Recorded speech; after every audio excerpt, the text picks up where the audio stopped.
Oh, thank you so much. Thanks so much for having me back. I'm excited to be here. Dry Bar Special.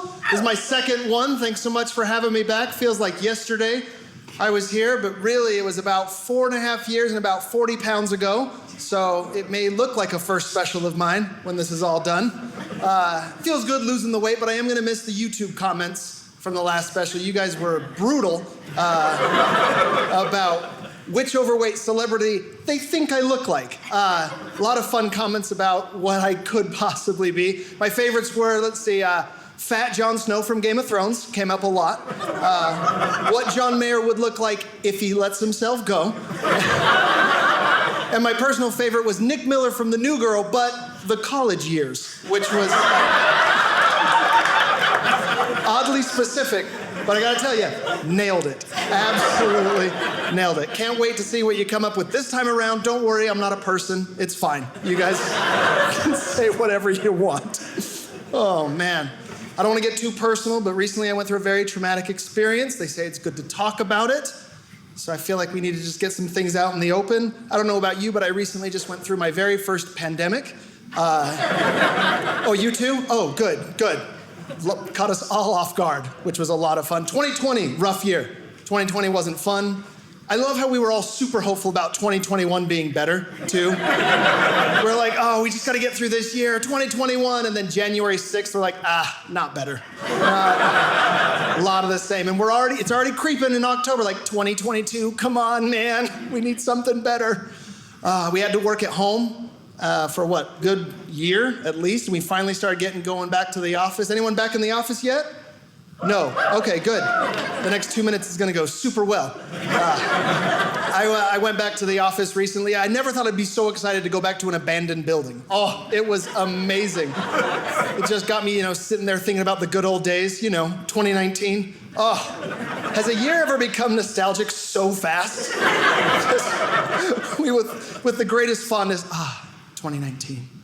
But I can't get my coworkers to come back to the office. No one wants to come back to work. I'm like, come on, it'll be a good time, let's go. And they're like, yeah, we would, Paul, but pants. And I wasn't ready for that being the deal breaker, right? You'd think it was masks or spreading disease. We're like, nah, jeans, Paul. We're not going back to that. We can't, we won't. It makes me wonder about a lot of Zoom calls, but we're doing it regardless. I ran into my boss, though. He was at work, and he was super excited to see me. He's like, oh man, Paul, how you doing? How's the pandemic going?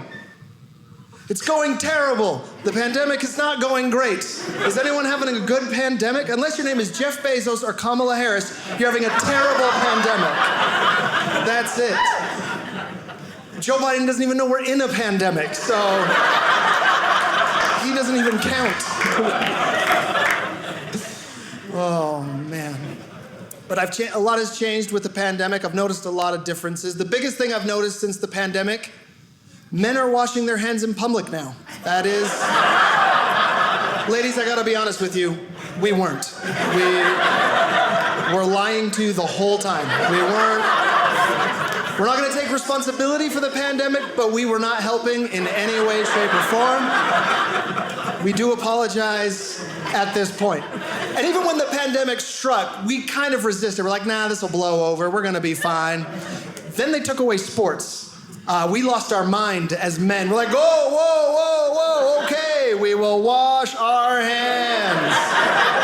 We don't need to do anything crazy. March without college basketball, this is madness! So we are washing our hands now, I'm proud to say. We aren't washing our masks, but one thing at a time. One thing at a time. I will say the thing I'm probably most proud of about the pandemic is I did not order DoorDash, Uber Eats, Grubhub one time. Didn't do it. I don't understand how a pandemic was the launch pad for these businesses. Everyone's like, yeah, let's get more people touching our food. That sounds like a great idea. I don't understand. The last thing I want my food touching is another pair of unqualified, unwashed hands out and about the city. That doesn't make any sense to me. I'm so paranoid, I'd rather pay Uber to take me to Five Guys just to watch it get made, just to make sure it's on the up and up. Like, that guy coughed, do it again. Like, I don't want to take any chances during a pandemic. And this is how I know I don't like DoorDash. This is how I know. Because their big slogan's like, hey, first week's free. You don't have to pay for the delivery. We got you back. You don't have to worry about a thing. And I refuse to support a company that has the same business model as drug dealers. I'm not... You're not getting me with that again. I'm not... No, DoorDash.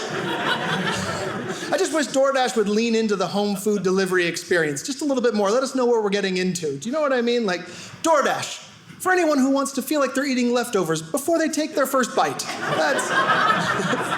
And if your order's wrong, don't worry about it, because there's nothing you can do about it now. And look on the bright side, it only took 45 minutes to get you instead of the 30 like we promised, and it's only $18 more than just getting it yourself. DoorDash, first week's free. Like, for a reason. I did make a big purchase in 2020. I did make one big purchase. I decided that it was the year to finally start paying for a streaming service. It felt like the right time in my life to actually make the recommendations. I didn't know which streaming service to get, Hulu, Netflix, the big debate. I did go with Hulu because I am getting Netflix free from my mom. So now I have them both. It's a good, I'm not getting rid of that. It's a great setup. But I didn't know this. Hulu has a couple of options. You can get Hulu with no commercials for $11.99. Or they have like this pandemic commercial version for $5.99, and that's the one that I chose. Side note, get ready to watch the same 3 commercials for an entire month of your life, because that is coming your way. I am never getting a Peloton. I swear to the heavens above, that company can pound sand if I ever see another commercial again. I don't care if that stands for Morocco. Get out of my life, Peloton.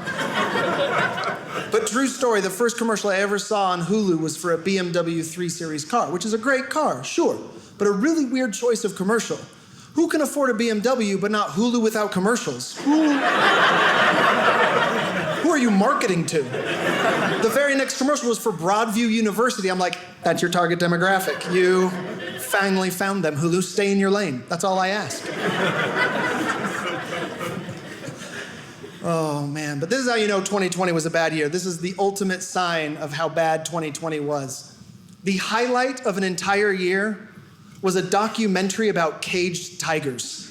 That was the only thing that brought us joy for an entire year of our lives. Oh, my gosh. Tiger King was insane. But I want to thank that documentary. I want to thank Tiger King. Because of that documentary, I will believe any movie plot for the rest of my life. There's nothing I won't believe after watching that documentary. That was insane. Because think about it. If in the real world there's a man who can run a 200-tiger zoo while feeding the tigers and employees expired Walmart meat, can convince 2 straight men to marry him simultaneously, can run for President of the United States of America, put out 3 country music albums, all while plotting to kill a woman in Florida, the Fast and Furious can happen. I'm just saying.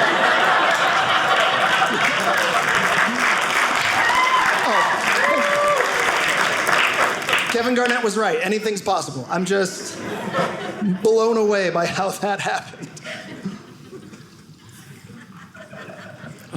But I did, I'm a Jeep guy. I drive a Jeep. I don't think, yeah, you always can tell if there's another Jeep in the crowd. They're like, yep, me too. It's always, there's a culture. I didn't realize that like different cars have different cultures. Like all Jeep drivers will like nod at each other. Like the first couple weeks I was like, what's going on? Oh, okay, cool.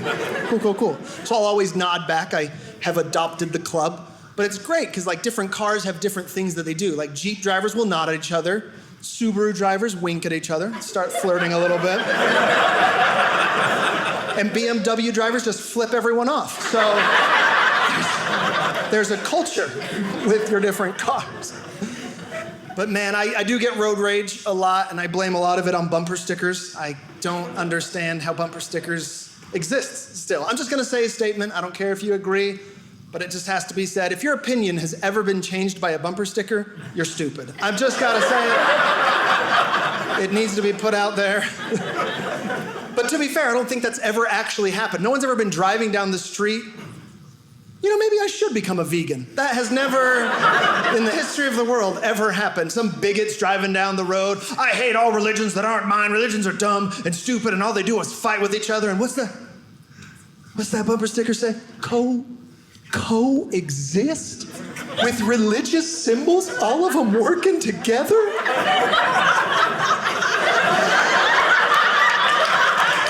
You've done done it. I'm a changed man. Thank you, Coexist bumper sticker. Thank you. I feel like it would start a riot before it solved anything, but that's just me. And here's what I don't understand about bumper stickers. Why are you choosing to share your private opinion in a public arena where there's so much anger already? And more importantly, choosing to share that opinion with the person driving directly behind you, who probably already hates your guts before they knew how much you loved hiking. I don't understand the logic there. And I do get road rage. I do get angry on the road a lot. And it's safe to say that I will judge someone's driving based on their bumper sticker. I do it all the time, and I know I can't be alone in this. Like, I'll read a bumper sticker that says, "Teach peace." And I'll say, oh, I don't know about peace, but someone needs to teach you to get in the right-hand lane so we can go faster than the speed limit in the left lane. Who cares about peace? I'm gonna teach you how to file an insurance claim in a second. Get out of my way. The best things in life aren't things. No, the best thing in life is being on time for work and not stuck behind some Nancy who can't make a left-hand turn. Throw a bear. Love animals, don't eat them. Well, I was gonna have a salad for lunch until you cut me off, and now I'm killing something with a pulse. I promise you that. Sometimes you see a car with 40 bumper stickers on it. They love, value, and cherish everything except the resale value of their car. But you know that. They bought a Saturn. You're not surprised. That's just... I will say the thing I missed most about the pandemic, going to the movies. I love going to the movies. I'm a big theater guy. I'm glad that they're coming back, but I do have one request from the movie theaters. Hopefully you'll understand where I'm coming from. Because my favorite movie I ever saw in the theaters was The Dark Knight. I went like 4 times, loved it, great movie. The worst movie I saw in theaters was Jack and Jill. Because we learned Adam Sandler doesn't need 2 roles the hard way. Here's my question. Why in the world did those 2 movies cost exactly the same price?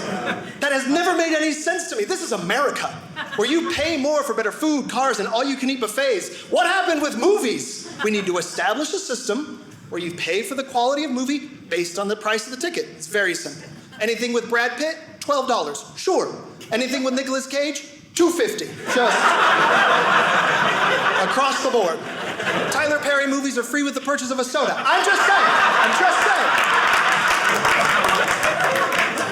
We need a system.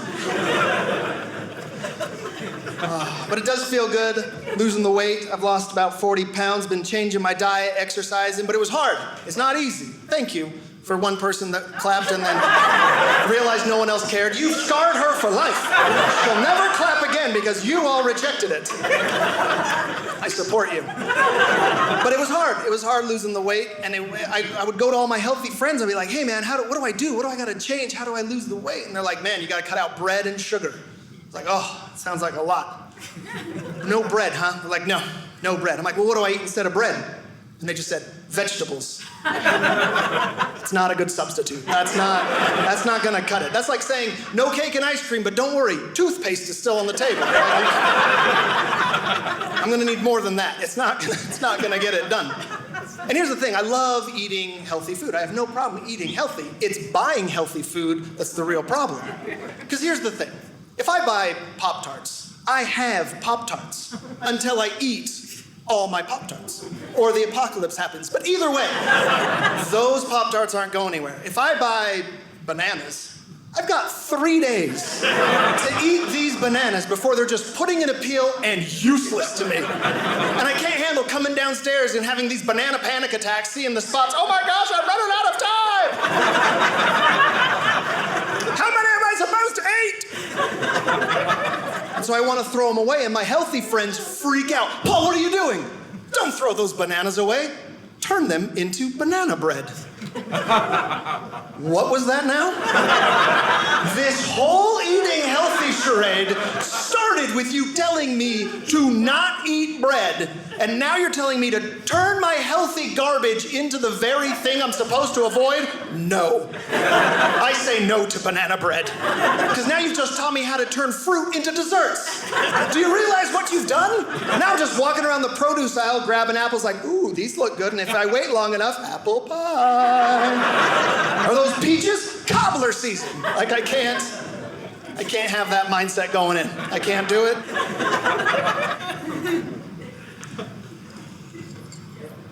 Cobbler makes me thirsty.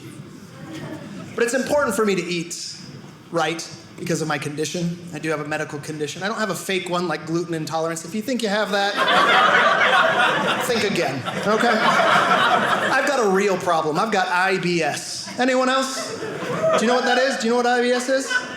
Yeah, what is it? Oh, you nodded yes. Come on now. Irritable bowel syndrome with a giggle. So you clearly don't have it, but at least you know what it is. No one laughs while they say it that has it. I promise you, no one ever is that happy to be like, yeah, I know what it is. No, man, I do. I have IBS. They also call it IBSD. Spoiler alert, the D is for diarrhea. Why did they feel like they needed to put that in the title? That makes no sense to me, okay? They don't do that with other diseases. You don't walk up to people and say, hey, what do you have? I have EDF. What's that? Erectile dysfunction with flaccidness. I just want you to know exactly what's happening in my body right now. So we can take the D out of it. IBS is clearly bad enough. And the gluten intolerance, they'll get upset. They're like, Paul, you don't understand. We can't have pizza or muffins or pancakes or happiness or bagels. Oh, you poor thing. Do you know what people with IBS can't have? Do you? Do you? No. That's because nobody knows. Every day is just a game of digestion roulette, and there's a little goblin in my stomach, and he decides whether I consume nutrients or turn my body into a water slide.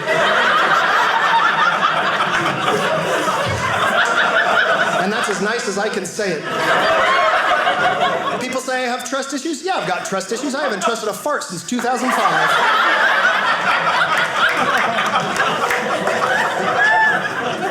Oh, I wish these were jokes.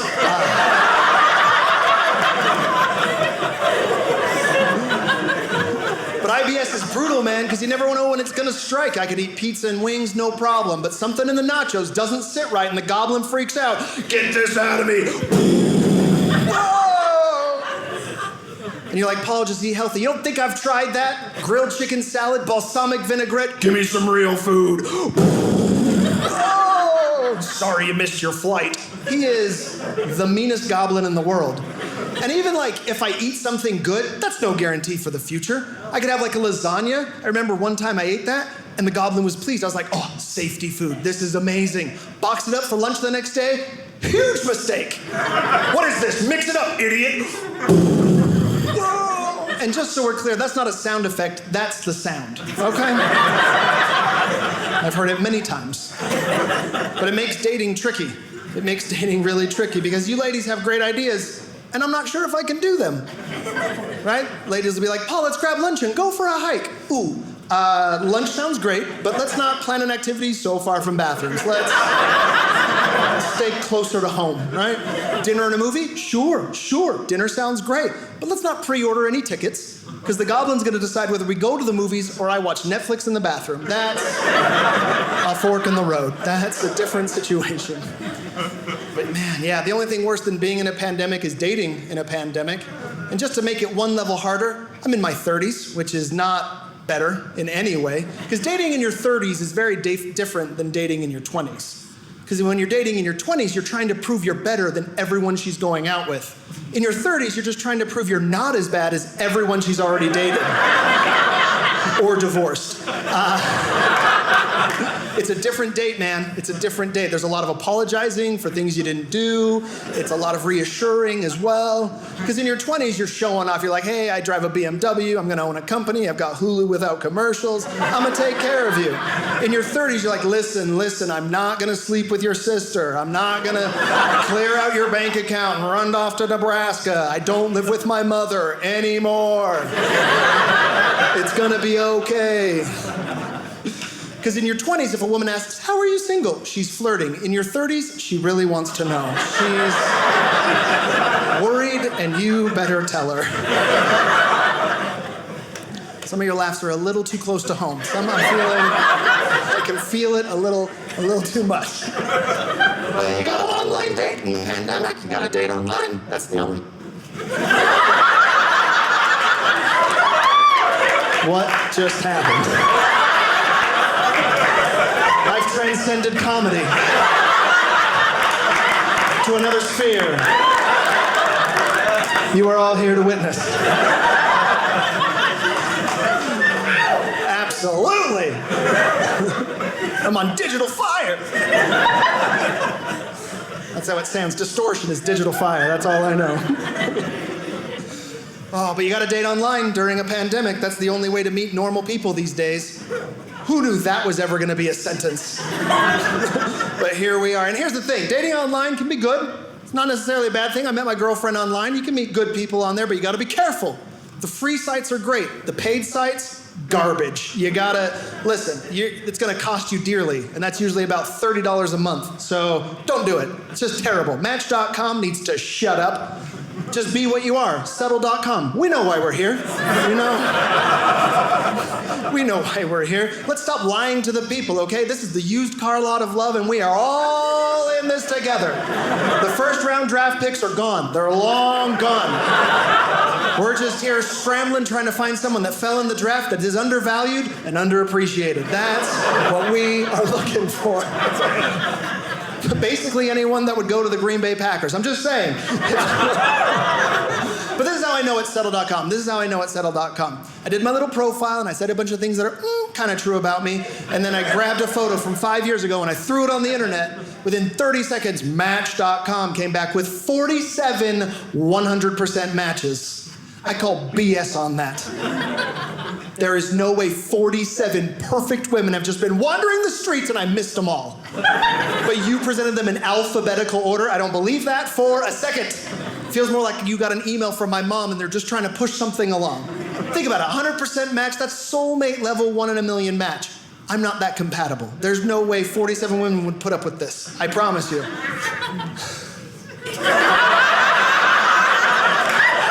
What is happening? And that list of women was not even close to 100%. That list of women had smokers and hikers and redheads. It was not 100% of the list. They're not deal breakers. I'm just gonna have to settle on a couple of things. Except the hiking. I'm not in my 40s. Okay, I still have standards. Y'all get touchy on the hiking joke. Okay, all right. I will just say, ladies, if you got an online profile, I have one request. Just one. Stop putting boating as one of your favorite activities, okay? Boating is not an activity. Boating's a lifestyle. It requires a boat. And if I had one, I wouldn't be online looking for love, okay? I'd be on a lake with a lady right now instead of talking about cats with you at 1:30 in the morning. So let's just calm it down with the boating expectations. Oh, you're looking for a guy that's into boating? That's amazing. I'm looking for a woman that's into country club golfing and private aviation. Where are you, princess? She's in South Salt Lake with a couple of kids. I've checked. I know exactly where she is. Location isn't the problem. It's just about positive thinking. But even though dating sucks, relationships are amazing. If you're in a relationship with the right person, there's nothing better in the world. Dare I say it's magical. There's just something about it that's just great. And there's nothing better than when you are with that special someone and you actually are comfortable enough to look them in the eyes and let them know how lazy you are. Oh, nothing better in the entire world than just looking your girl right in the face and just letting her know, I'm not making the bed. I don't care. It's just not gonna happen. But you can't do nothing, guys. You gotta share the labor. Nothing says true love like division of labor, right? I call it the chore swap, where you agree to do a chore, they agree to do a chore, and you somehow coexist in the world that you are. My parents had a great chore swap. My mom was in charge of the laundry. That's what my mom did. And my dad was in charge of making me do everything else. It was amazing. They had the greatest chore swap in the world. They never fought one time. It was incredible, the equal division of labor that they had there. I remember I was dating a girl and we were getting really serious and she looked at me one day, she's like, Paul, you have to understand something. If we end up together, I don't do dishes. I'm like, you don't do dishes? She's like, no, I can't do them anymore. And I was like, why? What's wrong with dishes? She's like, here's the thing. When I was a baby, my mom would do the dishes all the time. And then one day she just decided that I have to start doing the dishes. And I've been doing them every day since, and I can't anymore. I'm done. I could tell it meant a lot to her. She was like, went through something. And I was like, listen, baby, sweetheart, Pop-Tart, I got you. I will take, I'm good with the pet names, relax. I digress. I said, sweetheart, if we end up together, I will do the dishes every day. You will never touch a dish for the rest of your life. And she was touched, I could tell, tear right down her cheek. She's like, sweetie, that is the nicest thing anyone has ever said to me. What can I do for you? What can I take off your plate? How can I lighten your load? I said, that's easy. I'm tired of wiping my own butt. My mom did it for me when I was a baby, and then one day she just decided that I have to start doing it. And I've been doing it every day since, and I'm done. We did break up, but she never complained about the dishes.